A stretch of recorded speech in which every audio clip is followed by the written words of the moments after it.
So this has to be one of the most hotly anticipated bikes for 2019, BMW S1000rr. And do you know what? This bike is one of the most popular with Knox customers. I mean, you know, the amount of tags that we get on our Instagram page with people wearing Knox Handroids riding this motorcycle or previous generations of, it's phenomenal. And it's widely considered as probably the king of the track, or certainly you know, it's up there with the top. And you know, certainly when the first generation come out, it really changed the rule books, didn't it?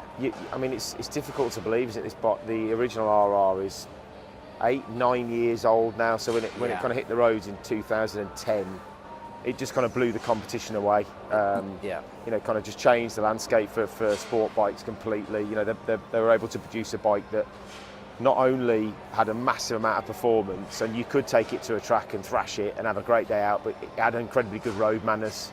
Of course. You know, they kind of made that sort of combination of a usable super bike, better than anybody else. You know, so this has got a lot to live up to. And of course, in the meantime, Yamaha, Ducati, Kawasaki, Suzuki have all had to massively up their game to kind of keep pace and even perhaps in some cases overtake the existing S1000rr. But of course, this I'm expecting is going to be another game changer. Absolutely. Well, one of the things that the original was quite, you know, one of the rules that it changed, I suppose, was on the electronics game. 100%. And that's upped the game massively to this latest generation. I mean, there's seismic shift in the amount of electronic aids on these bikes now. Again, you know, I think honestly, you know, when Ducati launched their new V4 last year, again, they sort of just pushed the game forward massively, and that had a massive part to do with how many electronic features the bike had, gyroscopic sensors and IMU. And not only that, I think one of the things that sort of serious track day junkies had stated was that they wanted the bike to be more sort of tailored to their own needs. Sure. So it's not a question of whether or not you just turn the traction control off or you can adjust the ABS. There is a raft of well, it's options. the degree to which you want all of those things, right? You know, tiny incremental adjustments on all those different sensors and different aids on the bike. And of course, we were lucky enough to get one of the guys from BMW up here, I think yesterday or the day before. He sort of gave us a bit of a rough guide of how it all operates. And of course, it's actually very easy to use as well. Really easy. All you do is literally just push that thumb dial, you know, to alternate between your menu options, and then twizzle it. It's quite similar to the BMW iDrive system you'd see in the car, really, isn't it? It is. And obviously, they're lifting some of that from that whole car technology and putting it into the motorbike. There are some other similarities, but basically what BMW have done with this new RR is they've launched a standard bike, this one next to us in the red, yes, which is I think about 16.5, 16.7. And then they've gone with the M Sport now. M Sport. That's really competitive for a super bike, actually. It's a very similar price to the R1, in fact. Yes, and you know, I mean, we're obviously, hopefully, with enough time and opportunity, we're going to go and have a look at what Ducati are doing, their new V4Rs on the stand, and you know, price-wise, it's pretty eye-watering, isn't it? Let's be honest. You know, value for money. As it stands, I mean, this is subject to people being able to ride the bike and test it. I mean, that does look on the face of it to be a lot of bike. Yeah. The other similarity that you just touched upon with the kind of, you know, the overlap with the cars and the bikes for BMW is that this is now going to be badged as an M Sport, Aaron. And yes, you know, that's a theme that has been going with the cars for ever and a day, basically. Yeah. So M Sport effectively just takes that spec a step further. So new paint scheme, new seat, like a grippier, stiffer seat, carbon wheels. So you know, it's all about kind of making the bike even more performance focused.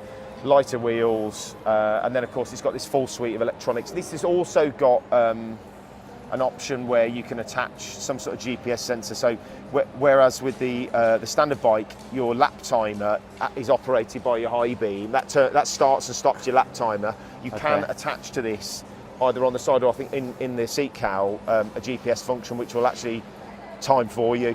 Now there's some consternation around that. You know, you're not really meant to be doing that on track days, but it is an option that's available for this one. I don't know whether it's available for the standard bike. We'd have to double check that. Yeah. But it would be remiss. You know, this is a brand new bike. Yes. You know, I think from start to finish. Absolute new chassis, new engine. They've saved how much weight? So 10 kilos, 10 kilos wet, and then of course they've increased the power to 207, which is 10 horsepower up as well. It's also the shift cam technology, so again that's kind of transferred across from GS and the new RS and the R. So you should have this kind of more flat torque curve, more linear power delivery. I think what a lot of the manufacturers are doing, and we touched on this the other day when we were talking about KTM. They've listened to their customer base. Customer base said, you know what, it's a bit too choppy on the road.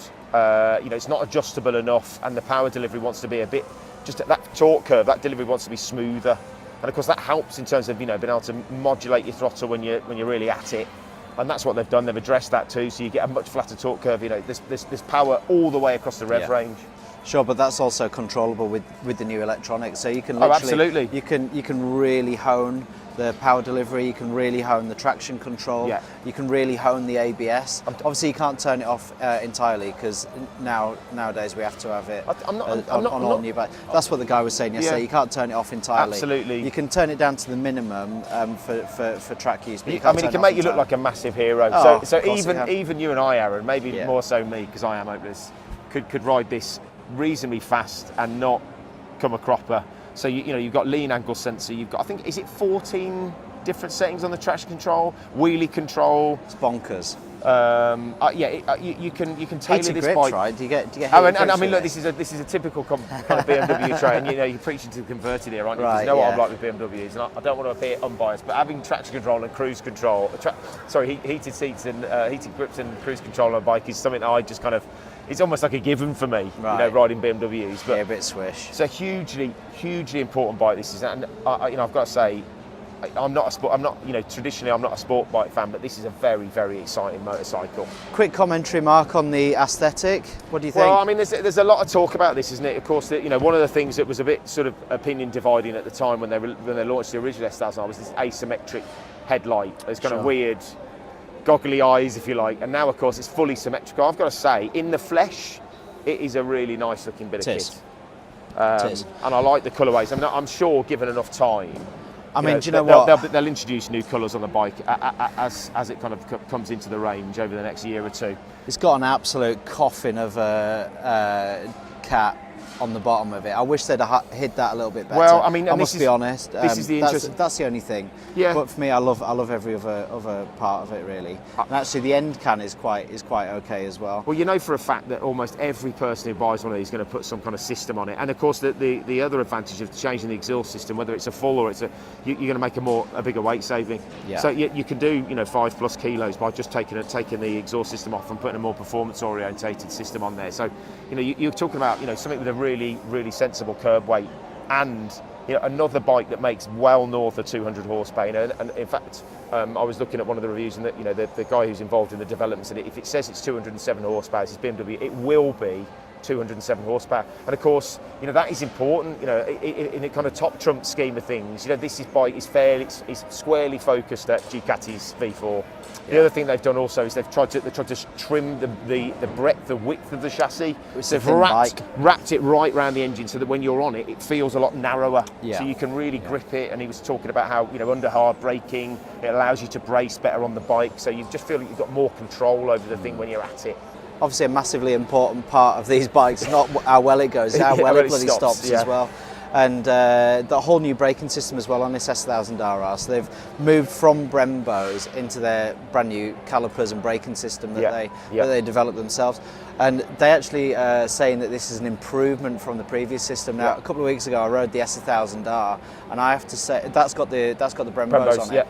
But they were the best brakes I've ever had on a motorcycle. I was like, I pressed them, I was like, bloody hell, I nearly did a stoppie, it was unbelievable. Yeah. So if these are an improvement on that, hey, I don't think they're going to left their customers short, right? No, and I think, some people are going to be quite surprised by that. I mean, Brembo is the company that most of the performance bikes most of the performance bike companies put on their motorcycles.